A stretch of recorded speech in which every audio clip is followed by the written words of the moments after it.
I welcome you all in the next video tutorial of HP Board of Departmental Examination Preparation Paper 1 Financial Administration. So in this video we are going to discuss a previously asked question, and this question was asked in December 2018 examination. Write elaborated note on study leave. So let's start the topic of study leave as per government rules. This is leave rules, Government of Himachal Pradesh. As you can see this document, let me show you.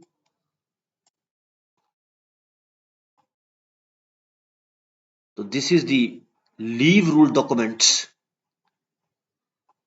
As you can see, there are different kinds of leave that are mentioned in this document.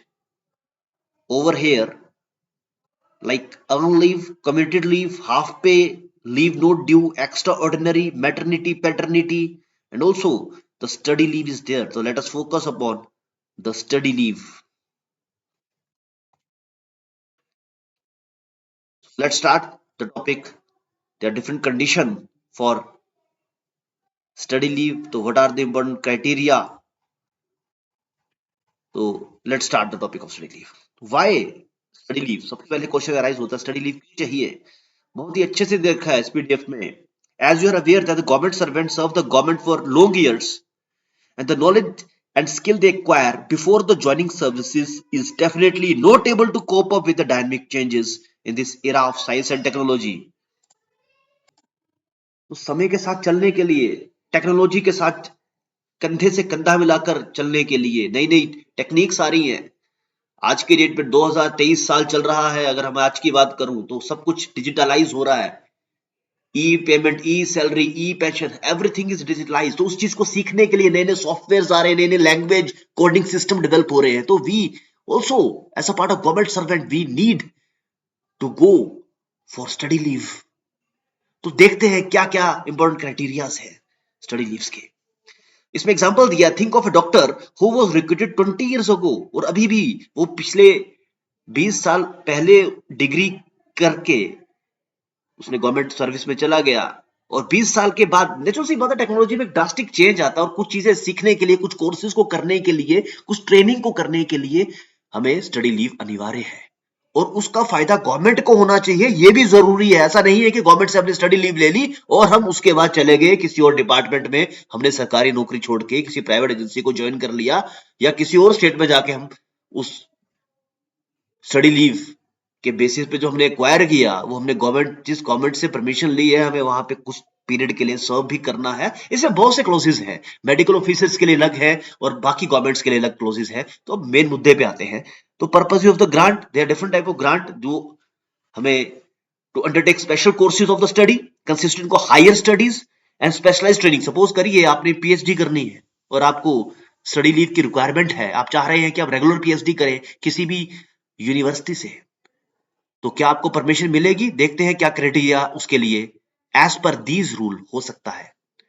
तो special courses करने के लिए, higher studies करने के लिए study leave दी जाती है. To attend a special training course or a study tour in which a government servant may not attend a regular academic or the semi academic course. Such course of training or study tour should be certified of definite advantage of the government. तो government को उसका फायदा होना चाहिए और वो public interest में होना चाहिए. ऐसा नहीं है कि आपने पर्सनल इंटरेस्ट में जाके किसी भी दूसरी कंट्री में किसी भी जगह पे जाके आप स्टडी लीव अवेल कर ले. उसका फायदा पब्लिक इंटरेस्ट में गवर्नमेंट को होना अति आवश्यक है. To attend studies connected with the framework of the background of the public administration. So in such cases, government servant can be allowed for study leave for undertaking study. The course of study or the study tour should have approval of the authority. बिल्कुल सही बात है, आपको approval of authority लेना है, उसी के बाद ही वो सैंक्शन करके ही आप लोग जा सकते हैं. और भी प्रोविजन दे रखे हैं, जैसे इसमें बात कर रहे हैं मेडिकल ऑफिसर्स की. अगर बात करें तो medical officers for post graduate in the medical sciences, the leave or the study leave under this provision is to be sanctioned only if the director of the health services certifies that such study shall be valuable in increasing the efficacy of such medical officers in the performance of their duty. तो ये certified लेना बहुत जरूरी है. उस study का government को फायदा होना आवश्यक है. आइए अब कंडीशंस देखते हैं. मेन मुद्दे की बात करें तो there are different conditions for the grant of the study leave. एक एक करके पॉइंट देखते हैं. If the course of the studies outside India, the government servant should arrange the consent of the department of economic affair of the ministry of finance as to the release of the foreign exchange involved in the grant of study leave. तो ये permission required है. Study leave of out of India is not admissible for the prosecution of studies in those subjects for which adequate facility exists already in India. अगर भारतवर्ष में कोई course चलाने की, कोई study लेने के लिए, जिसके आप मान लीजिए आपने कोई कोर्स करना है और आपने आवेदन कर दिया ऑक्सफोर्ड यूनिवर्सिटी में, लेकिन वो सेम कोर्स भारत की किसी यूनिवर्सिटी में मौजूद है, आईआईटीज में मौजूद है, तो आपको परमिशन नहीं मिलेगी. वो कोर्स की अगर एडुकेट फैसिलिटीज इंडिया में प्रेजेंट है तो आप नहीं जा सकते. The government servant to whom study leave is to be sanctioned should have completed 5 years of regular and continuous service. इस पॉइंट को दिमाग में बिठा लीजिए, ये आपको एग्जामिनेशन में लिखना है. As per these rules, the government servant to whom study leave is to be sanctioned should have completed 5 years of regular continuous service. Regular word is again very important because Himachal Pradesh की बात करें तो यहाँ पे contractual system है. एक समय पे 8 साल था, 5 साल हुआ, 3 साल हुआ, और आज की अगर हम बात करें तो 2 साल का कॉन्ट्रेक्चुअल पीरियड होता है. वो काउंट नहीं होगा, इसमें रेगुलर सर्विस की बात की गई है. तो 5 years service also include the satisfactory period of probation. आपकी ACR जो भी रिपोर्ट है उसमें satisfactory रिपोर्ट होनी चाहिए. The government servant should not be so old to retire within 3 years after their probable return from the study leave. अब मान लीजिए आपने स्टडी लीव ली और आपकी रिटायरमेंट में मात्र 3 वर्ष का कार्यकाल ही बचा है, तो आपको स्टडी लीव नहीं दी जाएगी. बिकॉज जो आप पढ़ाई कर कर आ रहे हैं, क्या आप सरकार को उसका बेनिफिट दे पाएंगे उन 3 सालों में?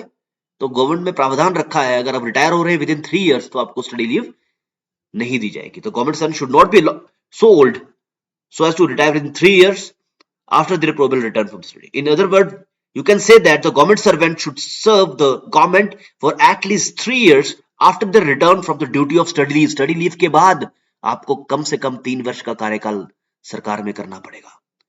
The government servant who will not be able to fulfill this condition cannot be granted the leave. I think this is clear. Now, अगर क्वांटम की बात करें तो yes, study leave can be granted for the total period not exceeding 24 month. दे रखा है during the entire service of the government servant. पूरे service में 24 month का क्राइटेरिया है. Out of this 24 month, ordinarily this leave should not be granted for more than 12 month at one time. और एक समय पर वो 12 महीने से ज्यादा स्ट्रेच नहीं जाएगा. This implies that this leave can be availed by the government servant in more than one spell. अगर आपका कोर्स 12 महीने, सपोज 15-18 महीने का है, तो आपको 2 बार छुट्टियां लेने पड़ेंगी. मोर देन वन स्पेल में आपको वो अवेल करने पड़ेंगे. However, the total period counted cumulatively for this leave taken on different occasions should not exceed 24 month in the entire service. और पूरी सर्विस में जैसा कि हमने पढ़ लिया है, not exceeding 24 month वो नहीं होना चाहिए. परंतु इसमें भी एक्सेप्शन दी गई है. There is exception to the condition that a study leave cannot be granted for a period of 24 month. The government servant who are awarded Jawaharlal Nehru fellowship can be sanctioned study for the entire period for such fellowship. तो बहुत सारी amendments की जाती हैं, exceptions दी जाती हैं study leave में भी, और वो समय के साथ बदलती रहती है. आपको आवेदन कैसे करना है, अप्लाई कैसे करना है? The government servant are required to apply through proper channel for the study leave to their leave sanctioning authority. और आपको पूरी जानकारी देनी पड़ेगी कि कौन सा कोर्स है, किस जगह आपने जाना है और उसके क्या लाभ होंगे डिपार्टमेंट को. और देन अगर सैंक्शनिंग अथॉरिटी की बात करें, और हाँ, study leave sanction only after the admissibility report has been obtain from the authority maintaining such record. उसी के बाद ही आपको सैंक्शन दी जाएगी. और स्टडी लीव दूसरी लीव के साथ भी कंबाइन की जा सकती है, लेकिन उस केस में भी ज्यादा से ज्यादा 28 मंथ तक ही उसको स्ट्रेच किया जा सकता है. आप EOL एक्स्ट्रा ऑर्डिनरी लीव भी जोड़ सकते हैं. If extra ordinary leave also combined the study leave, the period of the extra ordinary leave को एक्सक्लूड किया जाएगा. और स्पेशल परमिशन है PhD के लिए, तो total period of absence is 36 month instead of 28 month. तो गवर्नमेंट में अलग अलग प्रावधान है, PhD के लिए अलग अलग 36 का मंथ का टाइम है. तो I think this is clear. Thank you all for your patience listening.